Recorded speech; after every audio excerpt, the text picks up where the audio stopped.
What is up, you guys, and welcome back to another gameplay video. Today I am showcasing my red Sanji deck that I brought to the PRB01 Weekly last week. I think fast, aggressive decks have a really good chance in the meta, since many of the top decks will just start destroying you with their high cost characters in the late game.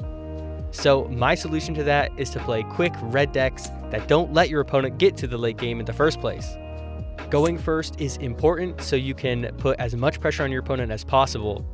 Although I don't often attack with my characters on my 3-Dawn turn because I'd rather my opponent attack my life right away to help build up my hand and so I can also build up my field as well. Blockers are also really important so you can start attacking with your characters and keeping them on the field. The 1-cost blocker chopper is just so useful for that. So you're going to see that I played my 3-cost Zoro and I didn't choose to attack with him because if I did, it would be really easy for my opponent to just run over him, and then instead of gaining a card in my hand, I would end up losing one. They play down their Boa blocker, which is just really good because not only can they stop me from attacking their life, they can force me to take my own life. And I basically know that I need to finish them off before they can just start dropping their 9-cost Boas, because once she comes down, it's basically game over. They'll be gaining life and taking my own. So I'm just trying to be as efficient as possible.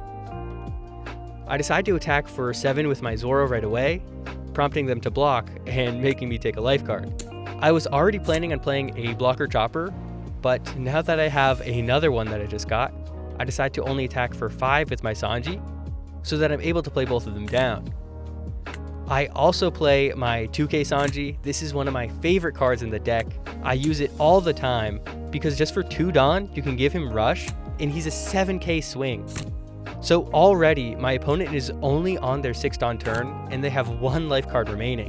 And while I only have 2 life remaining, at this point, they're going to start attacking into my board, so it really doesn't concern me much. I think my opponent realized that the game is probably going to end soon though, so they did just start attacking my life, because I am looking pretty frail.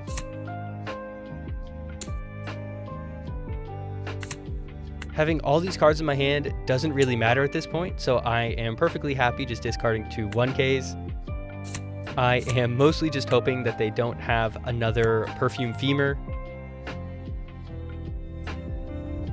And I only realized after I attacked that I won't be able to use my 2-cost Sanji anymore because I don't have any more life cards. And I definitely should have thrown the Luffy down right away, so I would be able to use my 2-cost Sanji, taking my last life card before my opponent forces me to take it anyway. That way, I would have had an extra attack and put some more pressure on my opponent, but I don't think it mattered too much. At the end of the day, it all comes down to if they have another Perfume Femur.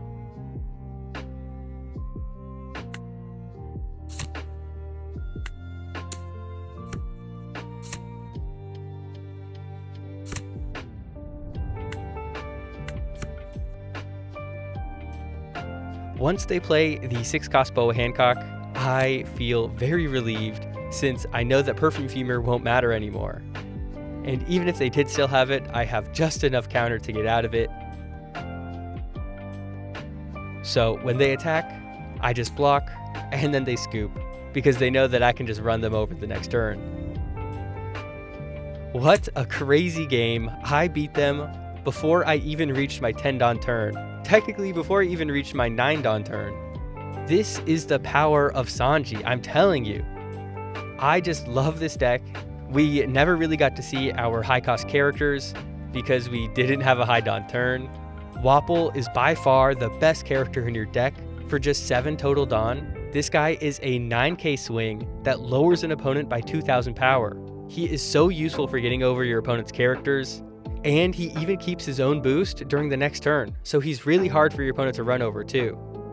The most important thing in this deck is keeping your characters on the field. That's why I like the 6-cost Law as well, since he can't be removed by your opponent's effects. And I'm also a fan of the 4-cost Usopp, because if they KO him, you can KO one of their characters back. Attacking their life constantly is really important, but making sure they don't have many characters so they can't just keep running over your field is also really important. Gum Gum Mole Pistol is really great for this, since you can remove any mid-range card from the field. You can get rid of blockers too, but I also play Diable Jambe, which is a terrible mispronunciation of the French, as well as Sanji. So once your opponent hits 0 life, you can basically just win the game outright. Blockers are really important. The 1-cost chopper is my favorite, and the 3-cost chopper is really good too. He also helps get over opponents' characters. Overall, the cards you want to see in your opening hand are the 3-cost Sanji or the 3-cost Zoro. It's really important to start building up your field, and these cards are the best ones to do it, so you can just drop them on your 3-done turn. But that about wraps it up. I hope you enjoyed the video. If you made it this far, make sure that you're subscribed. It really helps me out. If you ever want to play against me or participate in an online tournament, go ahead and join my Discord. The link is in the description. I'm trying to get massive tournaments going, and for that, I need your help. But other than that, I hope you have a wonderful rest of your day, and I'll see you guys next time.